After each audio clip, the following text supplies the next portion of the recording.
Hello बच्चों, welcome to the next puzzle. आज इस सीरीज की दूसरी पजल की बारी है। देखते हैं इस बार क्या है।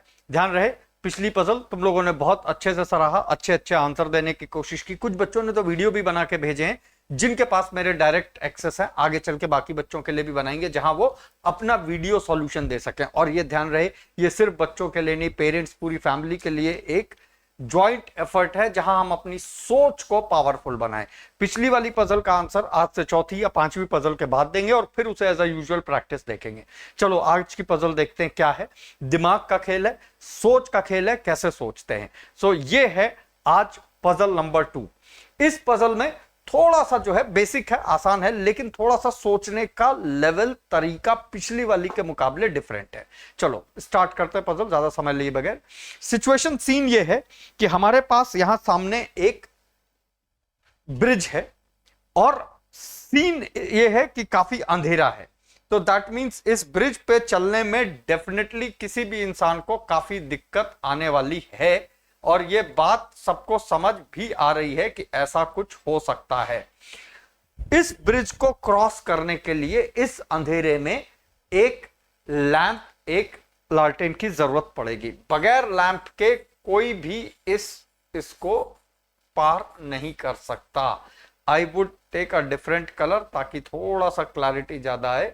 बगैर लैंप के इस ब्रिज को पार करना मुश्किल है, बिकॉज अंधेरा है, ब्रिज दिख रहा है, किस किस्म का है। लैंप में ठीक ठाक ऑयल है, बट ऐसा नहीं है कि अनलिमिटेड है और हम उसको लेकर के चलाते ही रह जाएं। आई रिपीट, लैंप में अनलिमिटेड ऑयल है, बट ऐसा नहीं है कि हम उसे अनलिमिटेड चलाते चले जाएं। तो हम ये मान के चलते हैं कि जितना कम लैंप में ऑयल बर्न हो उतना अच्छा। अब इस ब्रिज को क्रॉस करने के लिए हमारे पास 4 उम्मीदवार, 4 कंटेस्टेंट हैं। इस ब्रिज को क्रॉस करने के लिए 4 हमारे पास उम्मीदवार हैं। 4 बच्चे जैसे हैं। एक बच्चा उनमें से इस ब्रिज को क्रॉस करने में 1 मिनट लगाता है। बड़े ध्यान से समझना, एक बच्चा इस ब्रिज को क्रॉस करने में 1 मिनट लगाता है। दूसरा बच्चा थोड़ा सा स्लो है, 2 मिनट लगाता है। तीसरा थोड़ा ज्यादा स्लो है, उसको ब्रिज को एक बार पार करने में 5 मिनट लगते हैं और सबसे जो स्लो है उसको 7 मिनट लगते हैं। एक बार में एट अ टाइम 2 से ज्यादा लोग ब्रिज पे नहीं चल सकते। ब्रिज इतना मजबूत नहीं है। आई रिपीट, एक बार में एक समय में 2 से ज्यादा लोग ब्रिज पे एक साथ नहीं चल सकते। ब्रिज इससे ज्यादा मजबूत नहीं है। अब मान लो इन दोनों में से कोई 2 गया। से फॉर एग्जांपल पहला ले लेते हैं कि 1 मिनट और 5 मिनट की स्पीड वाला चला, तो ऑफ कोर्स जिसकी स्पीड स्लो है उसके हिसाब से दूसरे वाले को चलना पड़ेगा, वरना वो दूसरा पीछे छूट जाएगा। तो अगर 1 मिनट और 5 मिनट वाले दोनों यहां पे चलते हुए गए तो 1 मिनट वाले को भी 5 मिनट में इस तरफ आके खड़े होना पड़ेगा, क्योंकि वो 1 मिनट वाला 5 मिनट वाले के साथ चल रहा है, तो वो अपनी स्पीड पे ना चल के जिसकी स्पीड स्लो है उसके हिसाब से चलेगा। ये मजबूरी है, ये उसका सेटअप है। और जब कोई 2 लोग यहां जाएंगे, एक बार में 2 से ज्यादा जा नहीं सकते, तो किसी एक को लैंप को वापस लेके आना पड़ेगा, वरना बाकी लोग कैसे आएंगे। तो सिनेरियो कुछ ऐसा होगा कि सपोज 1 और 5 मिनट वाले 5 मिनट में यहां गए। अब 2 में से कोई एक सपोज 1 मिनट वाला लैंप लेके वापस आया। अब वो अपने साथ किसी और को ले गया, 7 मिनट वाले को, तो अब की 7 मिनट लगे। तो पहले ही 5 मिनट का ऑयल बर्न हो चुका था, वापस आने में 1 मिनट का ऑयल बर्न हुआ, 5 और 1 6। अब वो अपने साथ 7 वाले को ले जा रहा है, तो 7 और 6 13। फिर शायद 1 मिनट वाला वापस आएगा, 13 और 1 14। फिर वो अपने साथ 2 मिनट वाले को ले जाएगा, 16। इस तरह से इस एग्जाम्पल में जो अभी मैंने बताया कि लैंप में लगभग 16 मिनट का ऑयल बर्न हो जाएगा, तेल बर्न हो जाएगा। आपने मुझे सिर्फ वो सेटअप बताना है जब इस कहानी के हिसाब से चारों लोग ब्रिज के उस पार पहुंच जाएं और लैंप में जो ऑयल हो वो सबसे कम बर्न हुआ हो।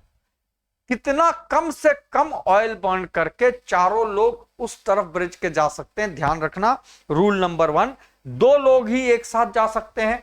रूल नंबर 2, जब दो लोग जाएंगे तो जिसकी स्पीड स्लो है, ज्यादा स्पीड वाले को उसके हिसाब से चलना पड़ेगा। रूल नंबर 3, लैंप खुद चल के वापस नहीं आएगा, किसी एक को अपनी स्पीड के हिसाब से लैंप वापस लाना पड़ेगा, उतनी देर तक लैंप फिर बर्न होगा। और इस प्रोसेस में चाहे जितने राउंड लगे, एंड ऑब्जेक्टिव एक ये है कि चारों के चारों बच्चे ब्रिज के उस पार पहुंच जाएं और मिनिमम ऑयल बर्न हो। मुझे मिनिमम ऑयल का काउंट और चारों का कॉन्फ़िगरेशन, पहले कौन दो जाएंगे, फिर कौन वापस आएगा, फिर कौन दो जाएंगे, फिर कौन वापस आएगा, और फिर किस उसमें चारों उस तरफ पहुंचेंगे, ये ट्राई करना, सोचना, समझना, अकेले नहीं पूरे परिवार के साथ सब लोगों को एंगेज करते हुए। सिंपल है, थोड़े लॉजिक के बाद क्लियर हो जाता है। इसके बाद जब इसका सॉल्यूशन डिस्कस करेंगे तो इसका एल्गोरिथम बनाएंगे कि अगर यही 5 बच्चे होते और एक और उसमें आता तो कितना टाइम लगता, अगर इसमें नंबर्स में कुछ वेरिएशन ज्यादा बढ़ाए तो मिनिमम टाइम क्या आता।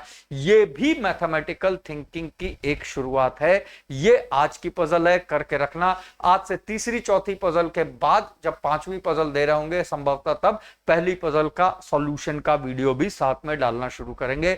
सो कीप पजलिंग योरसेल्फ, पूरे परिवार को, सारे लोगों को इन्वॉल्व करो, एंगेज करो, स्टे ट्यून्ड।